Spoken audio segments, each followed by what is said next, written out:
It's Loving the Strange with Carrie Jones and Sean Farrar. Loving the Strange, a podcast for weirdos and those who want to be weirder. Embrace the strange. New episodes every Saturday, live streaming Fridays. Loving the Strange. Check us out. Hey. Hey, what's up, girl? Nothing. I feel like a little cranky on this Friday because of keto. But other than that, I'm good. How are you doing? I'm good. So this is our exciting episode where we talk about what? What do we talk about? Do you know? Strange things people do for love. Yeah. And so, like, are you feeling excited about this live podcast? It's pretty interesting. It makes me feel better, a little bit better about myself. Well, that's going to be interesting and possibly scary for me, your wife. But it's episode 12 of Loving the Strange, and we're going to talk about the strange and weird things people do in love and why. And as I just mentioned, we're sadly in day 10 of the keto diet from hell, and Carrie the Carbosaurus is getting cranky. And even Sean the meat lover is feeling it a little bit. It's just kind of boring. It's boring. I want some sugar. I want blueberry muffins. Yeah, so I know. Badly. You've been saying that every day since we started. And I don't even eat blueberry muffins normally, but I want blueberry muffins and green apples. Like, so bad. So bad. But thank you all for listening. The extra shout outs go to our high level patrons on Patreon. And they also get to read my books in progress and get art in the mail sometimes. And that's Autumn and Claire and Jen and Pam and Joan and Nancy and Sam and Toni and Shay and Rachel. Awesome. All the ladies. Have you noticed that? Do you want to start with the weird things that people have done? Yeah, we can start. You want to acknowledge our two guests that have shown up so far? Oh yeah, hey, it's Kenny Mitchell. Yeah. Woot! And it's Dee Harris. Woot! And it's Amanda Courtney. Woot! I thought Ken Mitchell had just moved to Florida. I thought so too. Ken Mitchell has been on vacation in Florida, and we've been enviously looking at his photos, wishing it was us. But right now he's hanging at the lighthouse in Trenton. That's awesome. I know, man. It's super awesome. So are you ready for the first one, Sean? Yeah. Am I doing the first one? No, you start. That's great. I'm starting, man. All right, you ready? Yeah. You ready? Yeah. Okay, it's bad. It's bad? Yeah, because it's from Reddit. All the ones I have are bad too. Well, no, one of them's great. I'm going to save that for last. Okay, ready? Yeah. So this person on a Reddit thread, we'll have the links in our podcast notes, said, and I'm going to change one of the words in here because it's too naughty the way it is. So in 4th grade, I wrote the names of my 2 girl crushes on my penis, rode my bike to the rail tracks, stared at my penis, whispered their names, and said, I love you. That's very odd. Dude, I thought he was gonna say he laid his penis on the railroad track to wait for a train to come by or something. No. That'd be horrible. He was in 4th grade. I know. Neither of them fell in like with him, I guess, but probably not. That's one of the strangest things I've seen. That's pretty strange, but it is 4th grade. Not having a penis. Dee Harris did the same thing, it turns out. No, I don't think that's what she I know. I didn't even know you could write on them. Like, I didn't know. I guess you could with a Sharpie. Yeah. It's like, what? So do you want to move on to your better story than mine? Well, yours was quite unique, I'll say. So mine is this guy. This is actually a Florida one. Yay, Florida! This guy, Carl Tanzler, in 1930, he was working at a hospital in Key West, Florida. It's called the United States Marine Hospital, and this lady was admitted. for tuberculosis. And she eventually succumbed to the tuberculosis. And nobody really knows if there's any sort of hospital romance, but apparently this guy he was a radiologist. He fell in love with her or fell in crazy with her. But so he bought her all kinds of gifts and stuff while she was still alive. And then when she died, he paid for a above ground outdoor mausoleum for her to be buried in. And he had his own key. So for the first 2 years after her death, he was a very frequent visitor to the mausoleum. And then her corpse went missing. And dude, this is creepy. That's 7 years later, the guy got arrested for having the corpse in his bed. And he's been sleeping with her the whole time. And he had made her a wig and put glass eyeballs in. And back then, the technology wasn't quite as good. He was stuffing rags in her body to try to keep her in shape, lifelike shape, so she didn't, cave in. Yeah. Dude, that's nasty. That's hardcore loving right there. You said that these stories made you think about yourself more clearly. Is this That's not at all what I said. Rewind that crap. I said it makes me feel better about myself. Okay. Because I've always thought I'd done stupid stuff in the name of love, but it's nothing like this. I couldn't sleep with a dead body for more than 2 days. Just kidding. Dude, he says, I bet that house smelled terrible. Yeah. Probably did. Yeah, you think, I can't, it probably smelled like Bigfoot bad. And Amanda said, that's so gross. And I'm with both of you. I want to go back to the penis writing story just because, how did he fit names on his little thingy in 4th grade? Maybe that's a lot of letters. Maybe they were like May. And just their first names? Yes, of course, just their first names. All right. Good Lord. All right. I can only fit 3 letters on mine now. Capital. That's too much information. Okay, so from Psychology Today, as I turn a brighter shade of red, they talk. There's an article that's also linked that says, in some ways, why people do weird things when they're in love. I don't think Mr. Corpse in the bed is one of those people, but it says that it's almost, direct quote, it's exciting to get caught up in the drama of new love or corpse stealing, maybe. But that place often feels uncomfortable, because it's full of fear and anxiety, and it's almost dangerous because, and even though it's not a real danger, we respond to new love like it is because we're so worried that we're going to lose it because we're insecure. And so we make these inaccurate assessments of what's going on. So you panic if somebody doesn't return your text right away and you go, oh, she's on book tour. She must be having the Woomba Doomba with some random beautiful bookstore seller guy or something and you make up all these false narratives and think the person doesn't like you because your brain is in danger anxiety mode, right? Yeah. And so I think that's really interesting because new love especially is so beautiful and fun and exciting, but it also makes you so scared and anxious sometimes, and that we rush to these assumptions, Yeah. What? Nothing. What? Oh. Nothing at all. Oh, Floyd's here with us. Woohoo! And Floyd said, for those of you who are listening to this after the fact, said, the first 2 days are not that bad.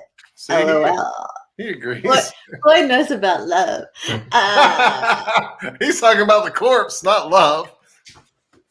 Corpse love.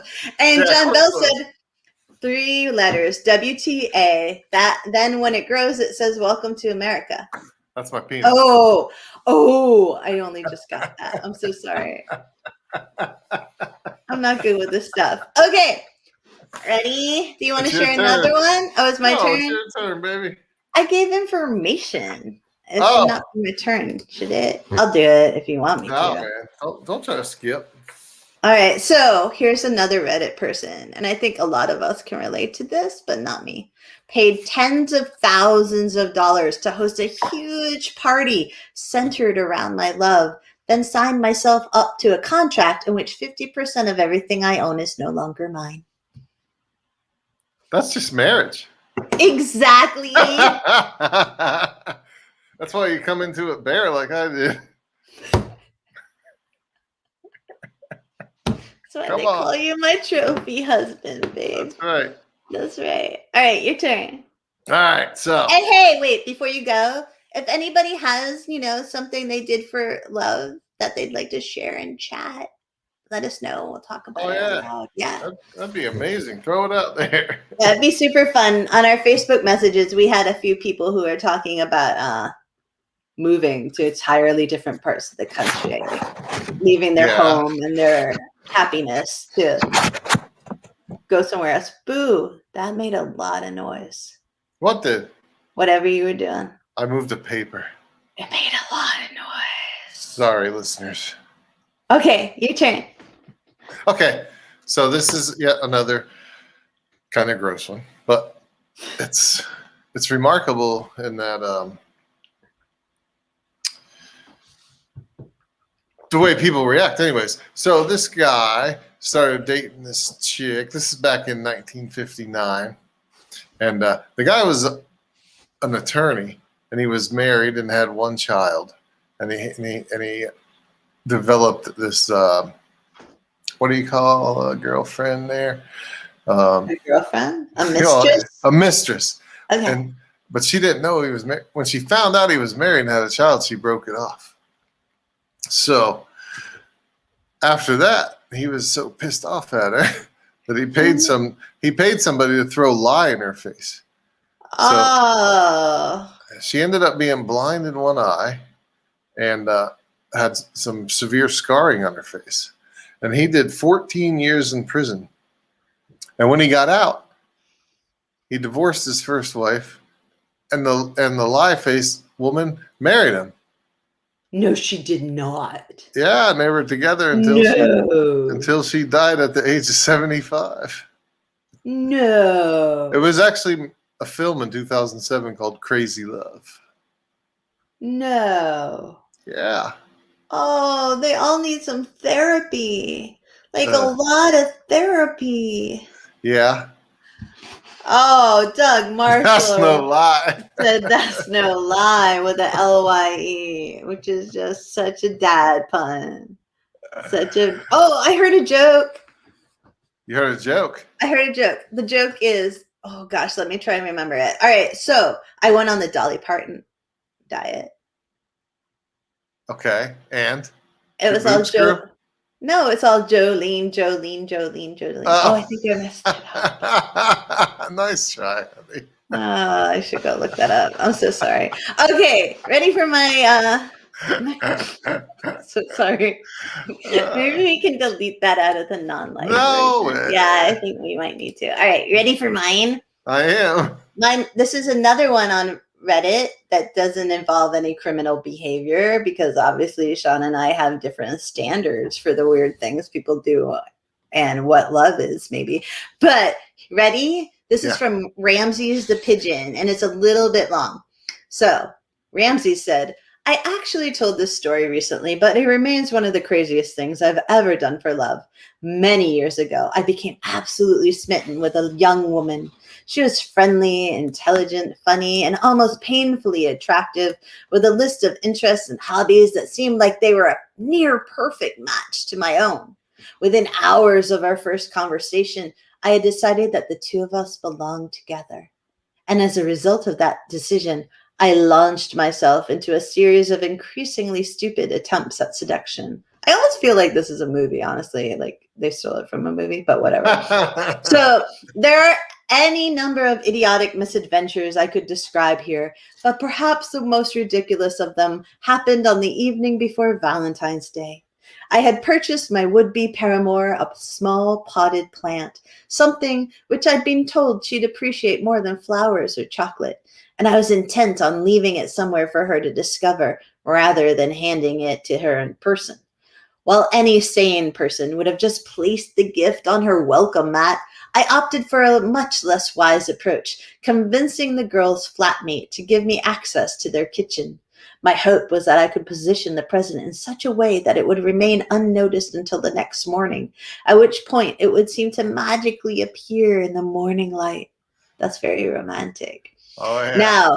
Now, lest you think I was a complete moron, I should mention that the young woman in question was supposed to be out of the house while I was making my clandestine delivery. Unfortunately for me, she had changed her schedule at the last minute, arriving back at home almost immediately after I had been let in. Her roommate and I exchanged hurried whispers as we discussed a place for me to hide. But since there were only a few seconds to spare, I had to settle for ducking down behind the counter that separated the kitchen from the living room. Had this been a scene in a romantic comedy, a slapstick series of mad dashes and near misses would have ensued. Sadly, real life doesn't work like that, and I was found almost immediately. The girl walked into the living room, asked her roommate who she had been talking to, then made a move to approach the kitchen, which I assumed based on what I could hear. Knowing that I was about to be caught, I huddled as far back into a corner as I could, then held the potted plant up in front of my face. Hi, Max, I heard the young woman say. You can't see me, I replied. I am hiding. The good news is that my efforts, despite having thoroughly failed, were more or less appreciated. I semi-sheepishly presented the girl with her gift, wished her a happy Valentine's Day, then explained why I had been sneaking around her apartment. She graciously accepted, but quite reasonably asked why I had tried such a convoluted way of giving her a present. All I could say was that it seemed like a good idea at the time. That's very convoluted. So And I'm convoluted. Are they still together to this day? I don't think so, no. Oh, okay. Yeah. I was going to say they probably look back on it and laugh now.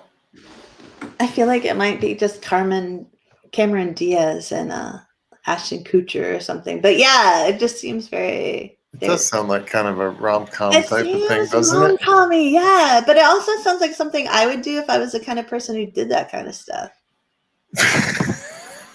You do. You hide surprises all the time.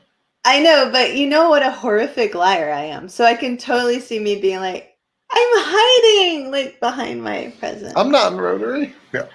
Shut up, Sean. Shut up, Sean. I'm going to tell my... Don't tell that story. I'm going to tell my next story. And while I do that, you're going to make sure you're on the proper internet because you're a little sketchy. Oh. So my next one... It might be that sketch, babe. Is from Fort Lauderdale. And Berlinda Newbold wasn't getting the attention she needed from her boyfriend, Mr. Sheldon Gonzalez. So one night while he was sleeping, she decided to set the crotch of his pants on fire. Why are all your things so horrible? That's just what I got. I roll the dice and I get back these things. I'm picking out the most horrible ones, of course. Oh. Devin says we both seem a bit sketchy. I don't know if he's being honest. I mean, what he's talking about. That's my grandpa. That's my grandpa. Right Your there. grandpa? Yeah. Anyways. Yes. Mr. Gonzalez promptly woke up and was able to extinguish the fire before any serious injury. Man, and it did so not sad. promote his affection towards his girlfriend. You mean he didn't like her more?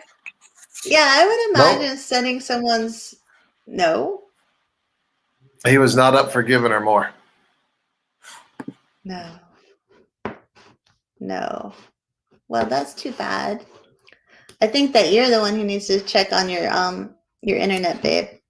I'm gonna go on to the Reddit, and it's from Quietus Emissary, who said that they read all of the Twilight books because a girl they knew was a huge fan. And I think that's just the funniest thing I've ever heard, honestly. As Sean tries to reboot his internet, maybe? But I can just see people being like, "Oh man, ooh, there's multiple Sean Ferrars now." Is there? I only see Yeah, one.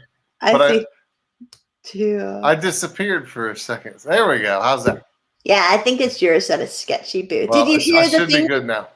Did you hear it? No. All right, so this person, they think that the craziest thing they did for love was reading the Twilight books and watching the movies for their girlfriend. I say that person hasn't lived.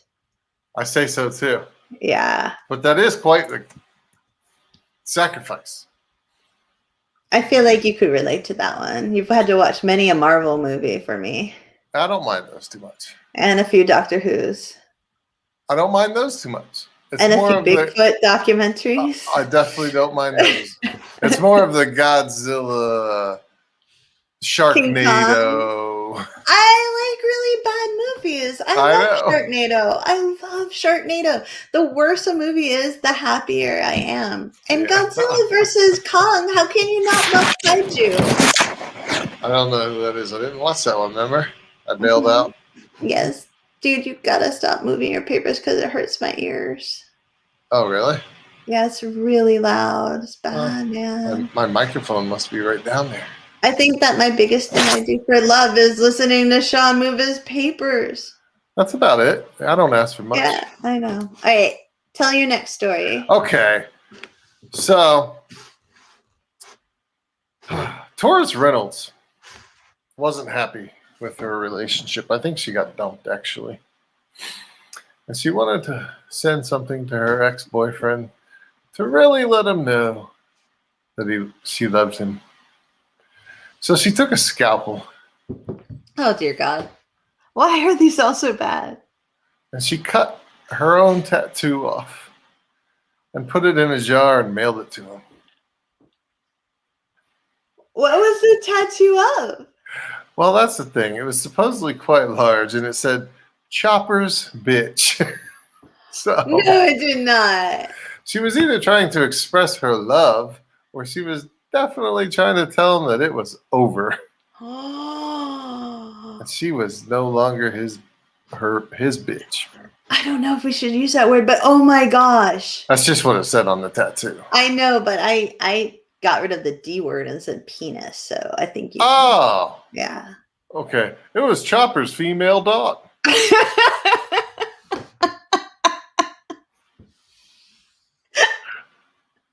Which is an even bigger tattoo.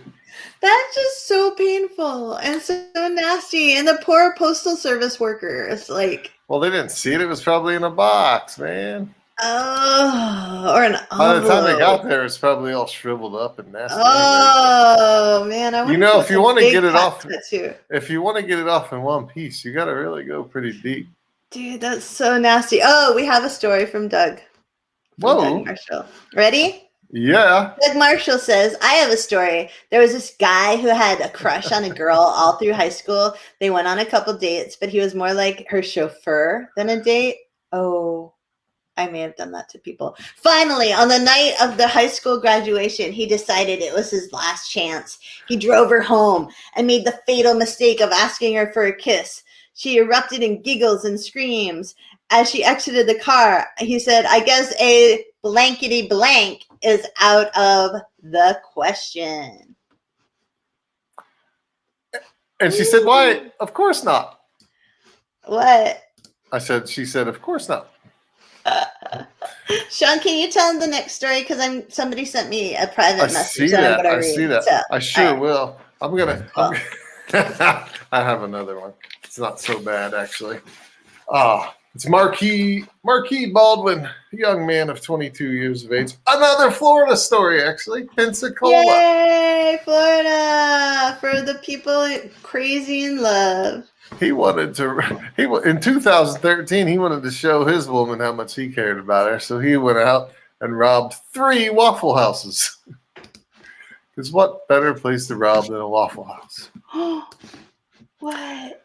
And then he was eventually caught. But before then, he used the money to pay off her probation fees. So she could be a free woman. And then he went to jail. That's so lovely. It is. That's one of my good stories right there. That's such a love. I don't think you'd do that for me. No, that's too much work. I know. I go Everyone snatch thinks a- you're so romantic, and I'm I'd like, go no, s- he I'd go don't s- do that. I go snatch a purse off a little old lady before I rob the Waffle House. You said the awful waffle. All right, Yeah. here. This is a really good story from Amanda. You ready? I'm ready. My coworker said her granny found out her husband was cheating on her, like back in the 1950s, and she got dresses, dressed up all nice, and made him a good dinner and gave them a few after dinner drinks. And after he passed out in bed, she sewed by hand the bed sheets all around him so she couldn't get out. And then she hit him with a baseball bat. Oh, that's horrible, but funny. It's a good idea. It's clever. Mm-hmm. Clever and industrious. Like, there's a lot of thought in that. Yeah, I hope she had big, giant stitches. Otherwise, it would have taken all night. I don't know.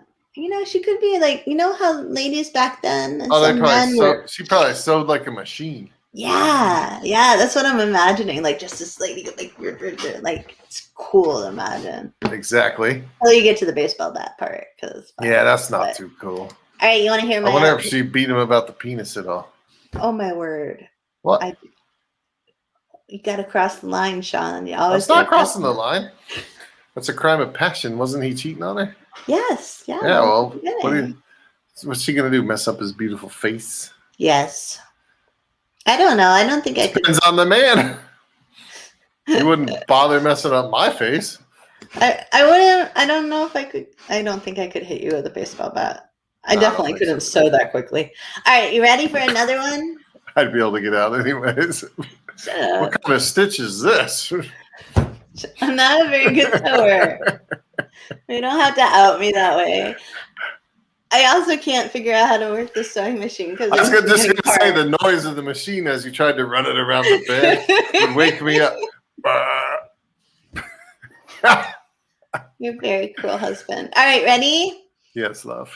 All right, so DRW0813 on Reddit said that they gave a girl a tiny frog. It was 5th grade. Her name was Louise, and she had gorgeous flowing red hair. We were science partners and had been building a habitat for frogs, right? Yeah.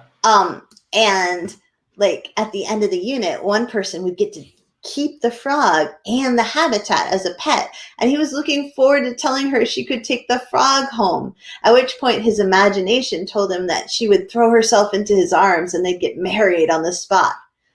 And then he writes, however, she was sick the last day of unit. I was really in a big pickle. I took the frog home with me and devised a way to give her the frog, for as any 5th grader can tell you, frogs are the only true way to express your feelings. That Monday,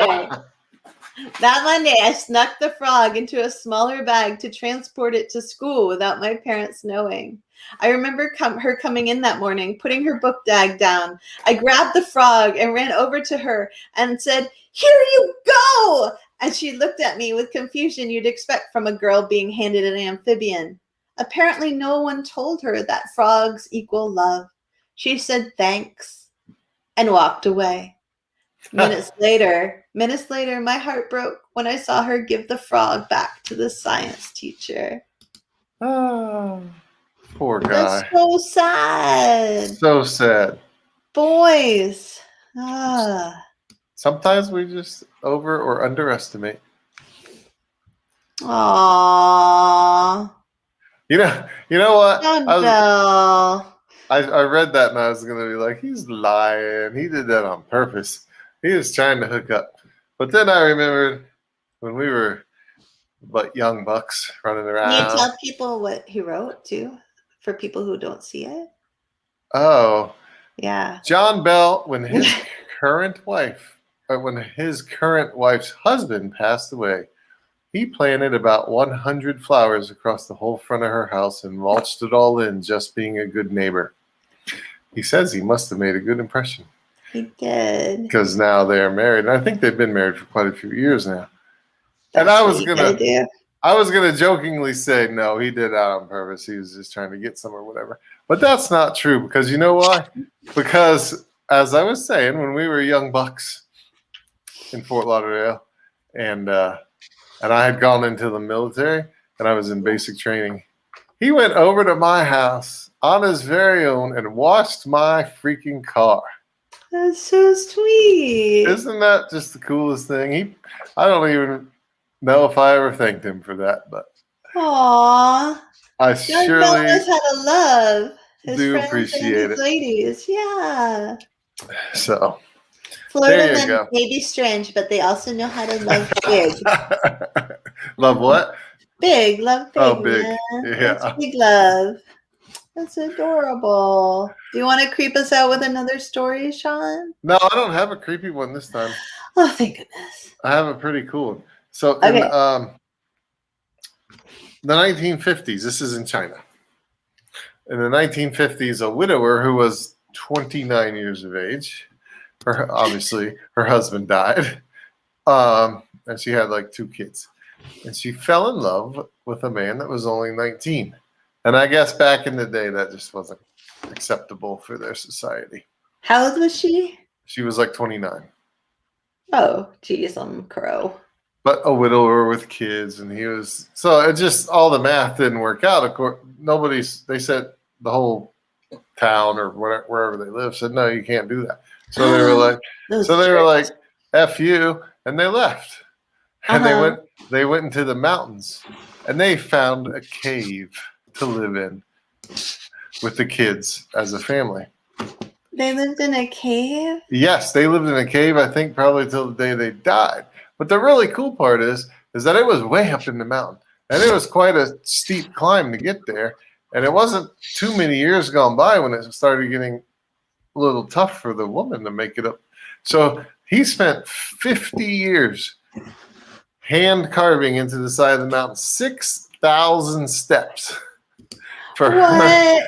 Yeah, there's a picture of it too. For her to be able to walk up steps instead of climbing up the side of the mountain to get to the cave. What? But I think by the time he finished, he was pretty much finished anyways. But I thought that was quite the labor of love.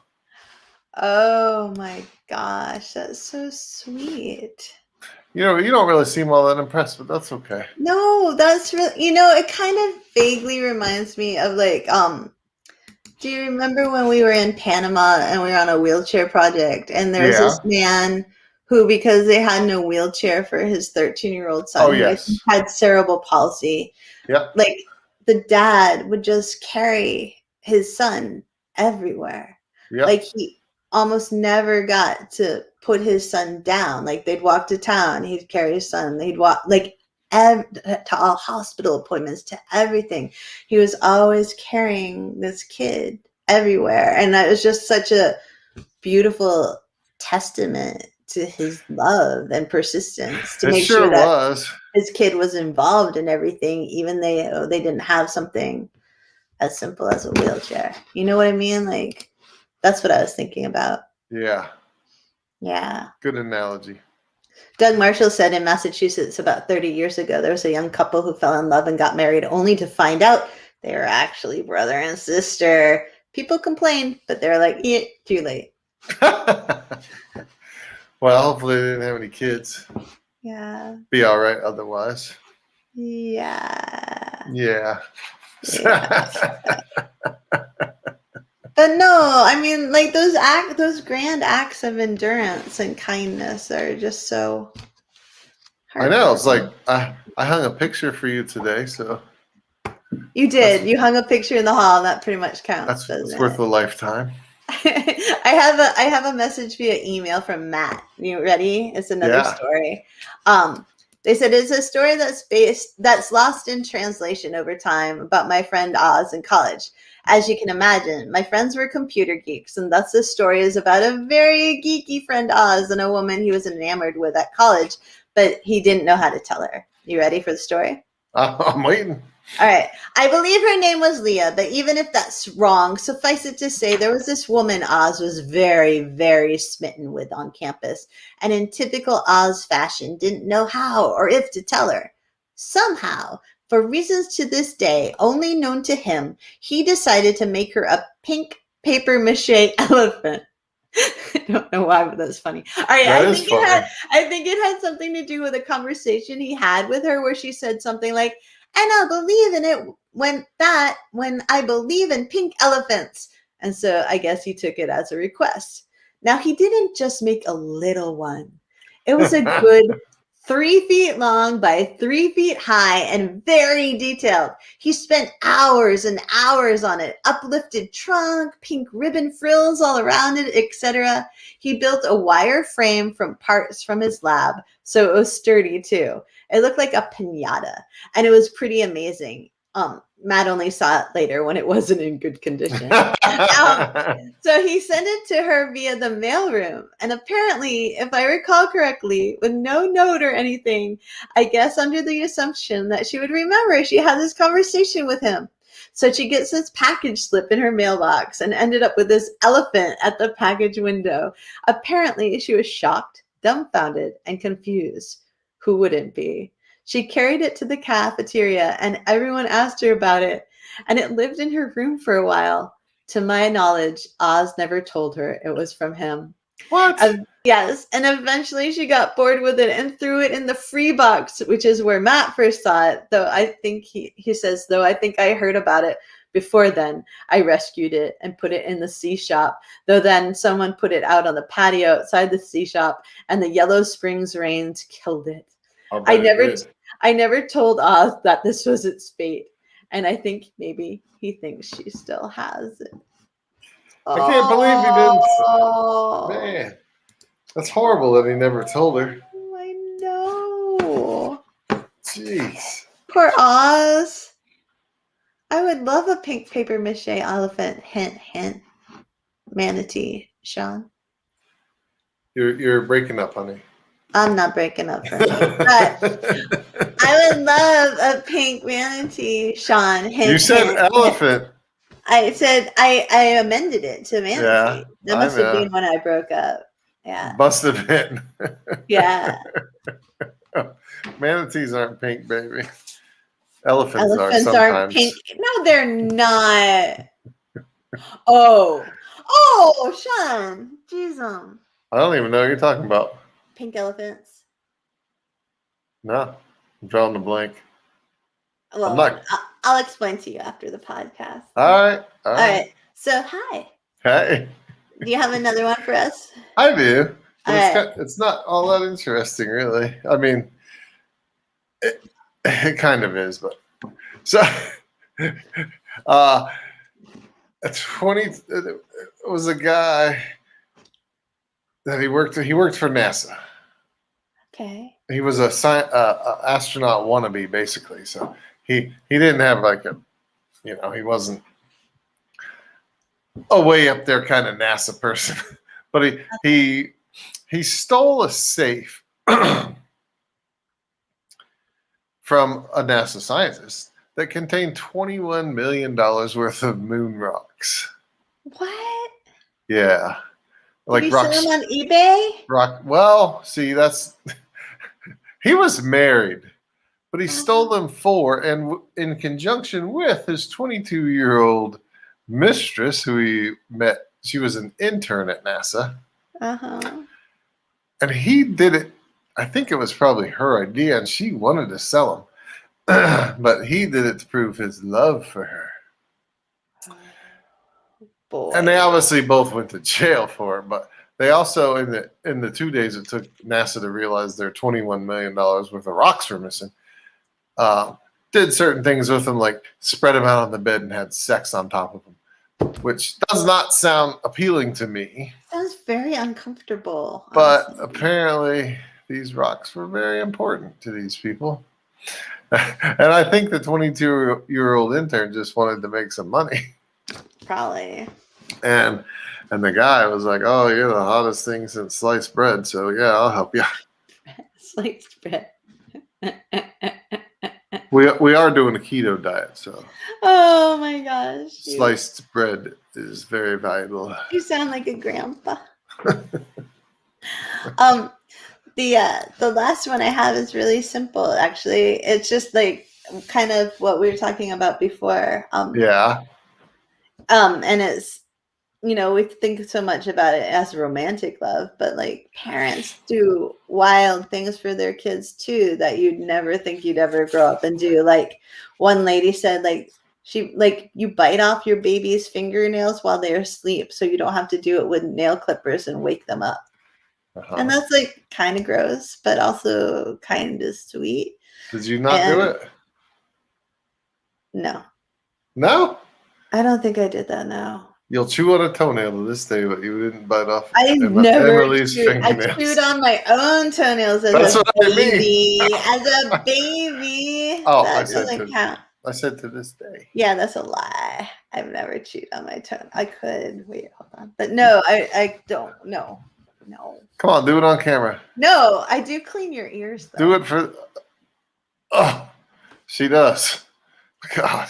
She thinks... Never mind. I love her for it. I never have to clean my ears, and I appreciate that. I have grooming things. I show people I love by grooming them. I definitely appreciate that. Yeah, it takes a lot. She never trims my beard for me or anything like that. That's because I have no depth perception, and you'd end up all skewed. Yeah, I'd end up with no beard. You're right. You'd be very, very bad. Everyone stopped listening. Everyone's like, "This is just too gross. We can't continue." No, because you just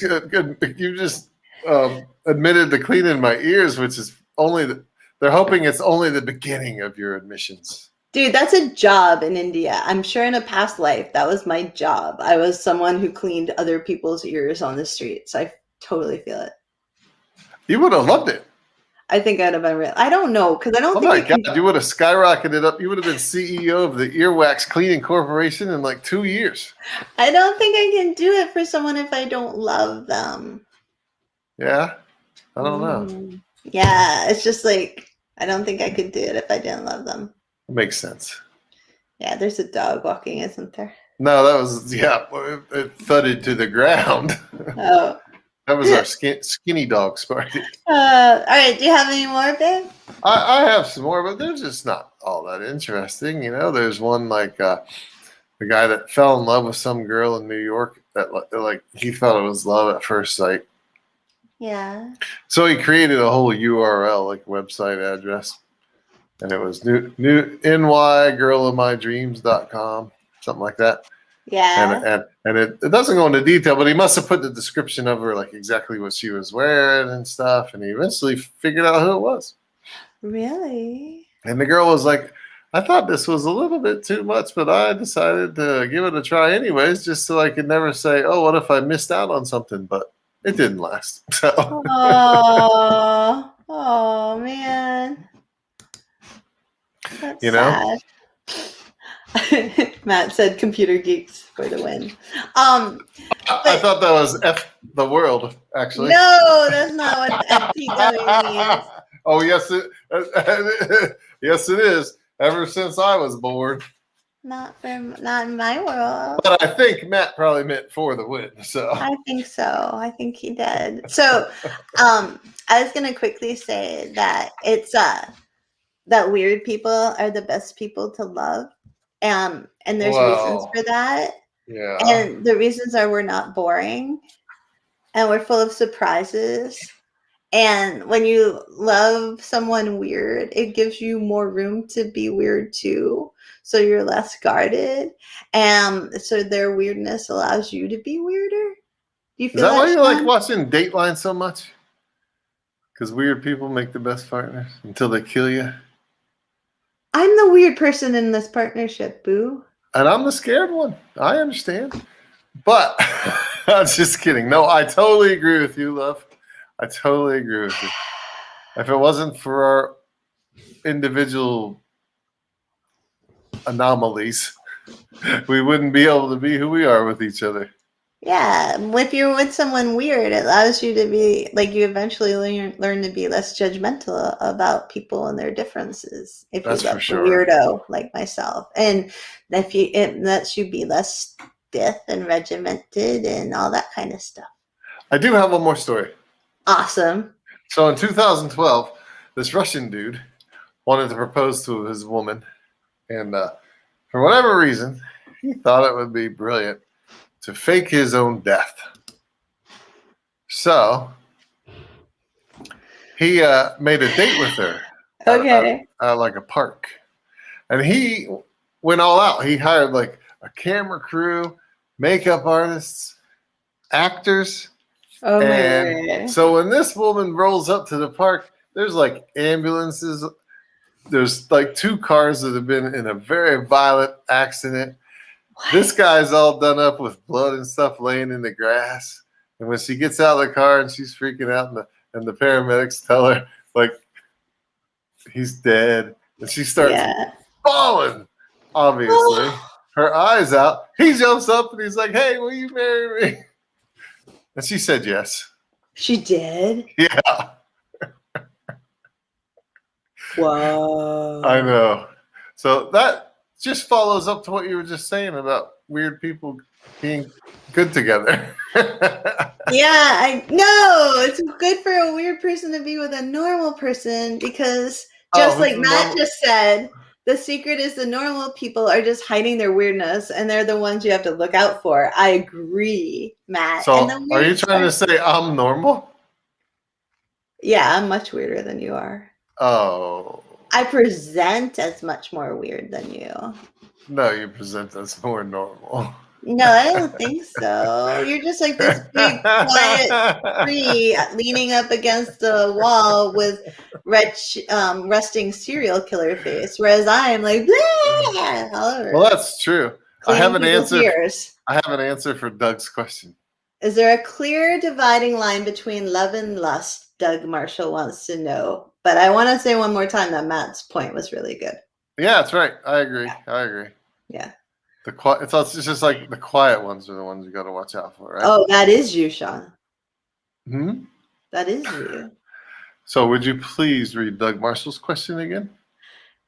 I'm afraid now because I feel like I have to watch out for you. Okay, is there a clear dividing line between love and lust?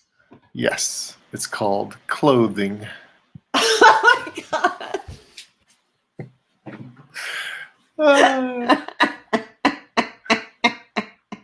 I'm gonna cackle. That's my answer. Oh no. Sean, do you have any wisdom to close us out with and stuff? Wisdom? Yeah. Quiet one? Yeah, from the quiet one. Don't be afraid to express your positive emotions. In a way that's not criminal? Oh, I didn't even mean that. I just meant day to day. Like, if you're, even to a stranger, if you have a positive thought, spit it out. You might just make somebody's day. You know what I mean? But especially to your loved ones. Because it's just important. I think people don't do it often enough. What? That's true, but I never stopped doing it, I don't think. John Bell asked before we go. Jesus, ego. Dude, I do. I'm like, you do it. I love your earrings. Oh, you're so nice. Blah, no, blah, you blah. do to strangers. 100, all constant. Not to you. You're right. I know. That's what I was confused. My bad. John Bell's question. What about you two? What have you done? And I've honestly been trying to think of something worthwhile this whole time. You haven't done anything wild for love? Doesn't have to be me, boo. It could be people you have loved before. I know. I thought about it a good part of the day, and I couldn't really think of anything too crazy. I've done some negative stuff, like put myself severely in debt, but not for me. No, not for you. You're too smart to let me do that. But I mean, I've done plenty of silly stuff for you, like when I used to have a real job and I leave way earlier than I was supposed to. I didn't know you did that. To spend a couple minutes with you. But Oh, Richard Small is giving you an emoji. That was before I said anything like that. Yeah, I don't know if I've done anything really weird for love. I'm not good at it. Yeah, Honestly. she's I'm boring. I'm she's so not boring. boring. You're not boring by any stretch, honey, but Um, you're a little skittish. I make people treasure hunts. Yeah, she does wonderful things. I've done but that's not like, whoa, you're gonna get arrested, or whoa, that's a big risk.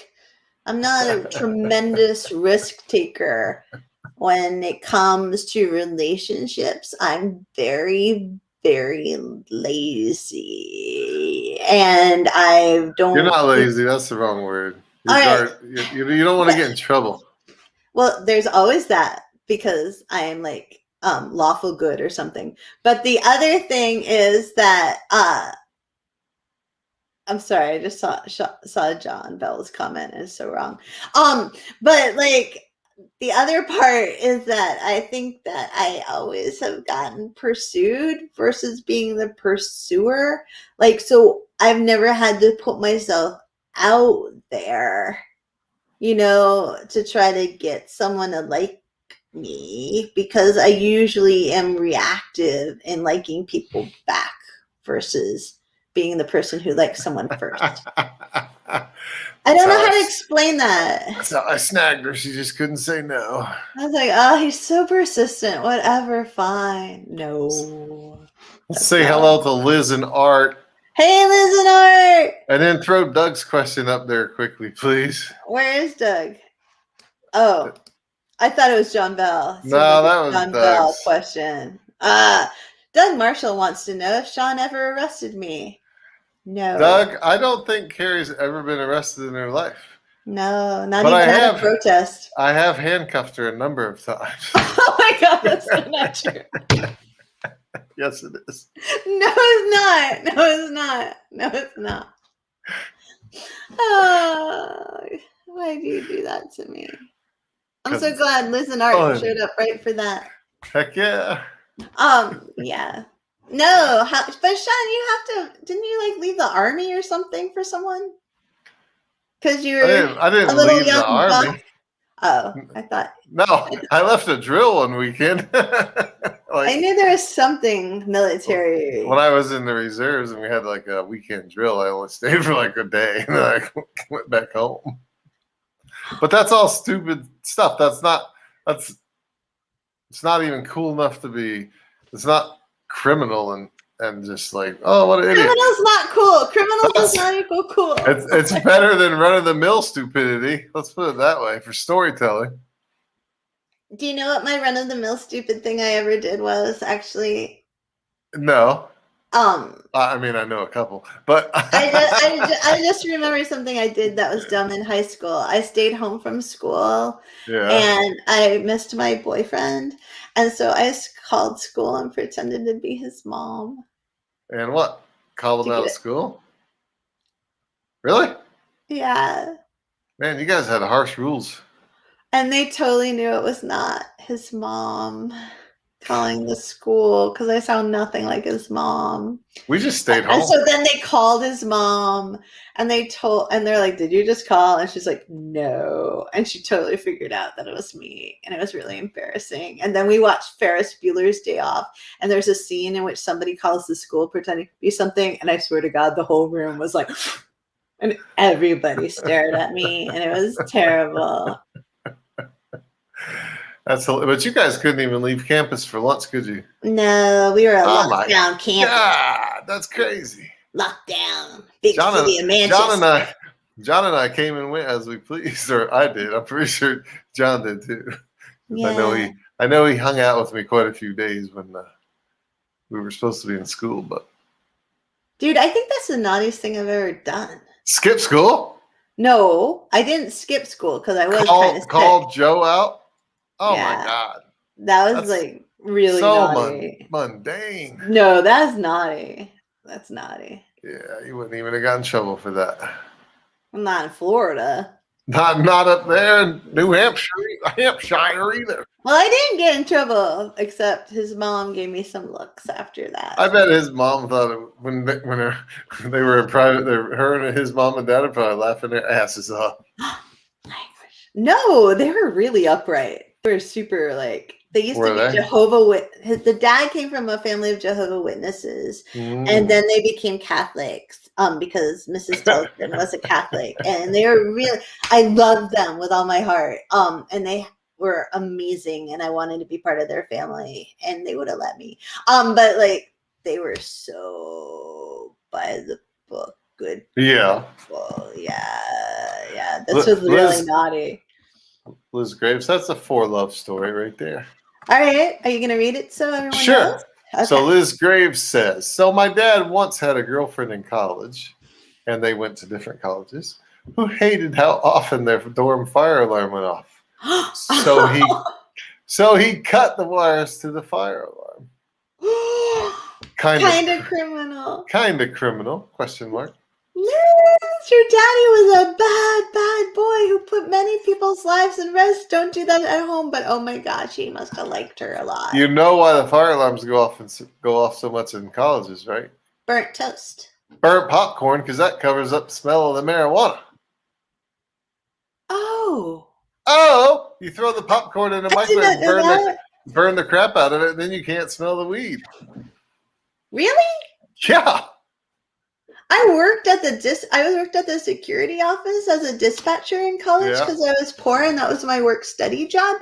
And we had so many of those. And the entire time I worked at security, nobody told me that. Back then, there was not microwave popcorn. So what did you say it was? Burnt toast. Probably the same exact thing. Oh, Nancy says that it doesn't really cover it up, though. Not that she would know. Well, I think she's actually right, and you don't have to smoke it to be experienced with it in a college dorm setting. No, you don't, Nancy. I mean, you know, really, you don't. But you know, that's how it gets figured out. Is when you go, oh, it smells like burnt popcorn. And you're like, oh, wait a minute, that's not all it smells like. But yeah, that's what they do. I didn't know that. Yeah. I feel like I need to go back and start my life over and live it again so I can have more knowledge. Or you smoke weed first and then you put the popcorn or the toast in. You totally forget about it because you start talking to somebody and it burns and sets the fire alarm off. Not that you would know. It's one of those. I never went to college in a dorm setting. I did, but I never lived in a dorm. So. Oh, my word. Yeah, I feel like my whole brain just exploded. I just didn't know that. Liz likes burnt popcorn. How did you? Oh, you never heard you. How many? You didn't live that much in the dorm, did you? You were always off campus. That's why you missed out on all that crap. No, I lived my first 2 years in a dorm, and then I lived off campus, and then I lived my last semester, I think, in a dorm. I did. Yeah. All right. You weren't there. I know. Well, I know I wasn't there. I darn sure wasn't there. Things would be totally different right now. I would probably know all about burnt popcorn and burnt toast if you had been there, but no. But what? I was my goody self, and I was happy living off campus like the hipster I was. So eating vegetables. Tempeh was my college food of choice. Yeah, it was good times. Anyways, I hope that was fun for everybody. Yeah, I hope so. Not too boring. Yeah, I think you need to do more crazy things for me. Me? Yeah, I should do more crazy things for you. But no criminal. No criminal. Richard said 65 years old and you learn something new every day. Go figure. That's what we're here for, Richard. God, if we could enlighten one person that's older than us every episode, I would feel so complete. So complete. Yeah. Even if it isn't burnt popcorn. Dude, I had no idea. No idea. Anyways, thank you all so much for listening. Thank you so much. We love you all. Be weird with us. Let your freak flag out, you know. It'll inspire other people to be more free and less normal. And you were not too naughty, Doug Marshall. Wait, I have a parting question. Sorry to interrupt. Finish up with Doug. Go ahead. I was just telling he was okay. And goodbye, Dee. I love you. So we were thinking about getting some merch. So obviously we probably want to start off with some T-shirts. Wait, I want an opinion. This is an opinion question. So no, they're not. They're still there. How about a black T-shirt with the Loving the Strange logo on the back, but on the front it says "Got me some strange" in a nice fancy font. Got me some strange? Yeah, you don't know what strange is, do you? No. Oh, is that what is that? Does that mean something else? I'll explain it to you when we go off, I guess. See, I'm going to learn something too, Richard. I think most of our listeners know what it means, though. I don't know what it means. Got me Richard some strange. 3XL. I saw that. Richard. First order. Doug does. I knew Doug was. That's because Doug knows what it's naughty. Doug knows all the sexual And Art said that's a no, so I'm assuming that. Oh, I just read in the comments what it means. What do you mean? What do you mean no? Because we were going to ask him to make it. I think Art is more aligned with me. No. Yes. John Bell loves us some strange. All right, that'll work too. How about love us some strange? Well, now I'm worried about the whole name of our podcast now that I know what strange it can mean. Oh, no, I kind of tricked you there, but anyway. That's what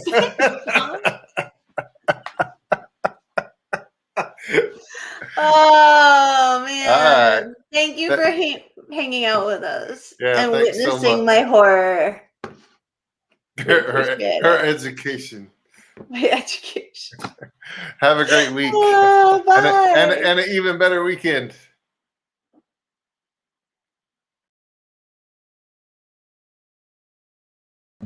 Thank you for listening to Loving the Strange. Please be sure to like and subscribe. And remember, embrace the strange. New episodes every Saturday, live streaming Fridays. Go get your strange on, friends. Thanks for listening.